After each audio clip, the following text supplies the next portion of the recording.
Are you tired of living paycheck to paycheck? I know the struggle, trust me. It's like a never-ending cycle, right? Do you ever find yourself counting down the days until payday just so you can breathe a little easier? Well, let's face it, it can be a real pain to sit down and create a budget. I mean, who has the time for that, especially when there are so many tempting little luxuries out there that make life sweeter? But here's the thing, we've all been there, and I'm here to help you navigate this budgeting maze. Welcome to Financial Literacy. Here, we are dedicated and passionate about bringing you nothing but honest and straightforward facts about your money. We will help you take control of your finances and get you to the next level. Beginners or experienced, this is your one-stop shop for all things financial literacy. In this video, we will talk about bi-weekly budgeting method, something that we all have a love and hate relationship with. But hey, you'll find your life much easier with it. The bi-weekly budgeting method involves dividing your monthly expenses into 2 pay periods rather than 1. This way, you will be able to keep a closer eye on where your money is going and adjust accordingly. Plus, with each paycheck, you will have a clearer picture of how much discretionary spending you have left for the next 2 weeks. So, without further ado, let's start with the video and say goodbye to your financial stress. Alright, when it comes to budgeting, I know a lot of people hate the idea of sitting down and looking into account all their expenses. But it doesn't have to be that way. Also, having a bi-weekly pay schedule is the most common and most helpful type of payment for employees, just because you can predict your expenses more. You will have a smoother experience in budgeting your expenses since you get paid every 2 weeks. So now, how do we create a bi-weekly budget? Calculate your income. The first step to setting up a bi-weekly budget is to calculate your income. This includes all sources of money you receive, whether it be a paycheck from your employer or a side hustle you've got going on. Once you've got a total income amount, it's important to subtract any taxes or deductions that may be taken out to get your net income after taxes. This is the amount of money you have to work with when creating your budget. And here's a not-so-secret tip. If you find yourself struggling to calculate your income, there are plenty of online applications that can help you. Comment down what's your favorite app for budgeting. Fixed expenses.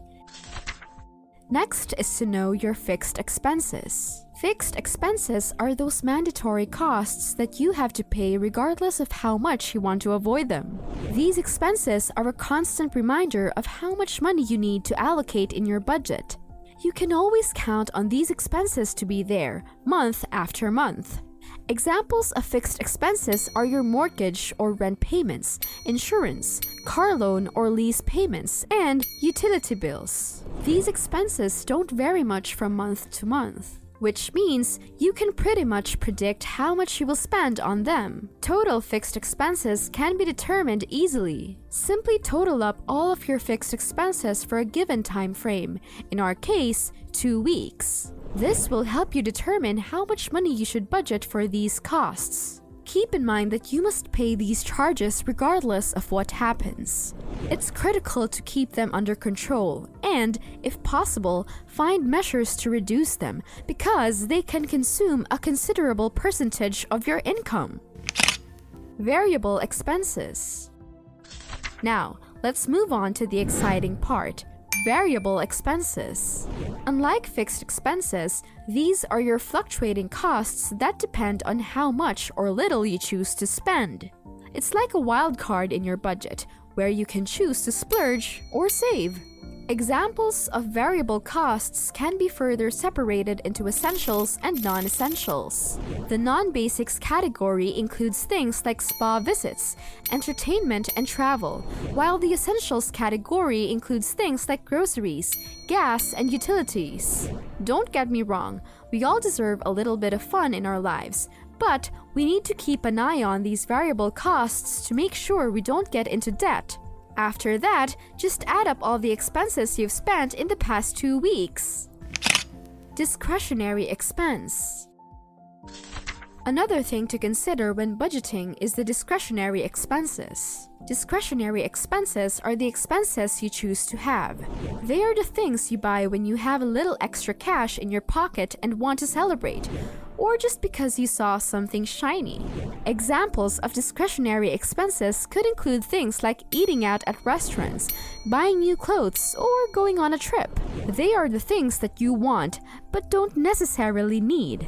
Now, just because they're not necessary doesn't mean that you should stop buying them altogether. After all, it's important to enjoy life. However, it's also important to make sure that you're not spending more than you can afford.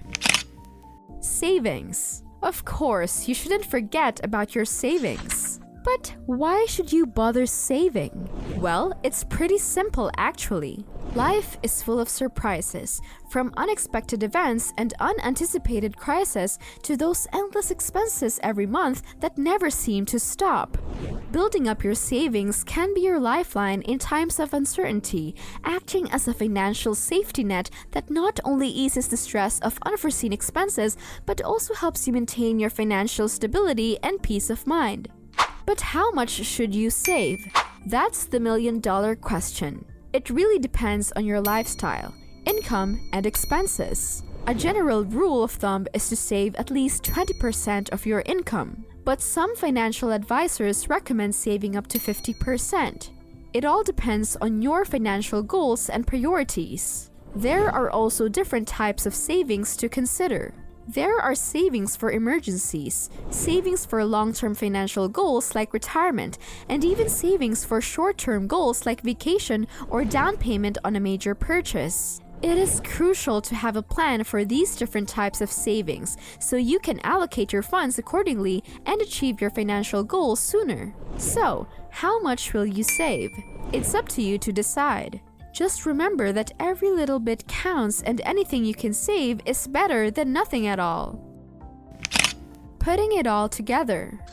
Now that you have calculated your bi-weekly income and listed out all your fixed, variable, and discretionary expenses, it's time to put everything together.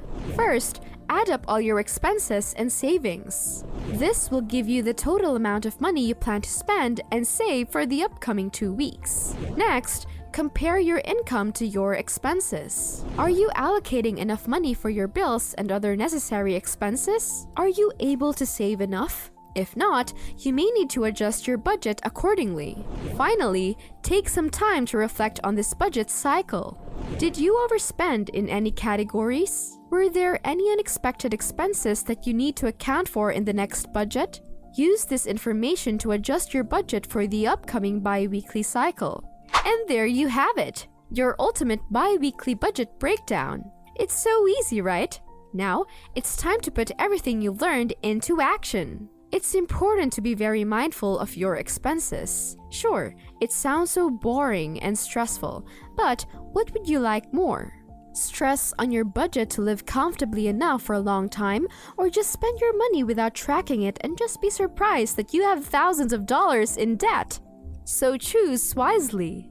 That's everything. And as always, thank you for watching. If you like this video, please don't forget to give a thumbs up, comment, and hit that notification bell so you don't miss out on our following videos.